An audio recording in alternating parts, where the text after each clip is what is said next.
Diplomacy and Community Affairs section, as well as an overview of the activities of the Philippine Trade and Investment Center here in Hong Kong. Hello po, good afternoon po sa inyong lahat. So, cultural diplomacy and community affairs section naman po, i-share ko lang po sa inyo na noong 2025, last year po, nakabuo po tayo ng mahigit 38 po na cultural-related and community affairs-related events po all throughout the year. So, yung success po nun, hindi po siya magiging successful kung wala po ang participation po ng buong Filipino community. So, acknowledge ko lang po ang isa pong magandang example po ng cultural diplomacy activity po natin na na-involve po yung ating Filipino community dito ay yung 100 Overseas for the Philippine Eagle Collaborative Art Project last year. Marami po dito sa audience ngayon ng nag-participate po dun sa event na yun kung saan meron pong 100 na mga Pilipino from all walks of life, of different ages, of different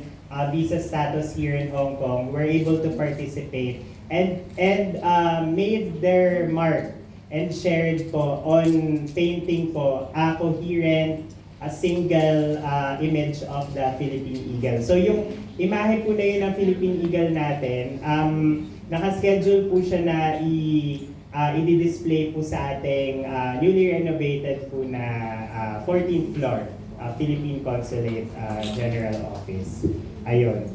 And then for community engagement and people-to-people relations and public information activities naman po, I think ang pinakamagandang example po dito ay yung nangyari po nung December lang po, yung ating Pastaran 2025, kung saan nagambag-ambag po ang different sectors po na ating komunidad upang magkaroon po tayo ng magandang pamaskong program.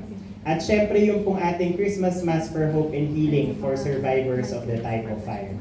And then ang example naman po ng isang proyekto na nakapagbigay po ng positibong imahe para sa Pilipinas dito sa Hong Kong ay yung pong ating Hong Kong Flower Show last year na presentation kung saan binida po natin ang Binta at ang Chinese junk bilang imahe na magsisimbolize po ng 50 years of Philippines-China diplomatic relations. Yung pong 50th anniversary po kasi last year. Speaking of the Hong Kong Flower Show, inimbitahan po namin kayo. Ang opening po ng ating Hong Kong Flower Show ay later this week na po, sa 20th.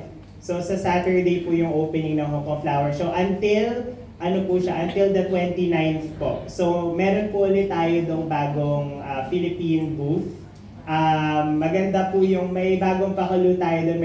Meron tayo dong isang area na pwede kayong magpa-picture. Kumbaga parang for siya. Since alam namin yung buong komunidad mahilig mag-generate ng content for the Instagram, for the Facebook, para kung saan man. Ayun, gumawa kami ng pakuludo na makakapagpa-picture kayo at may bago kayong profile picture. Ayun. Bilang community affairs section din po kami, i-remind lang din po namin and encourage po namin yung ating mga leaders. Kung meron kayong mga kakilala pa ng mga kapwa nyo leaders na hindi pa po nag-register po sa roster, sa listahan ng mga Filipino community organizations po sa ating Cultural Diplomacy and Community Affairs Division po. Kung po pwede po, encourage nyo po sila na lapitan ako or si Miss Donna, kilala nyo naman si Miss Donna, si Miss Leia or si Miss Monica, yung aking pong team po sa cultural section.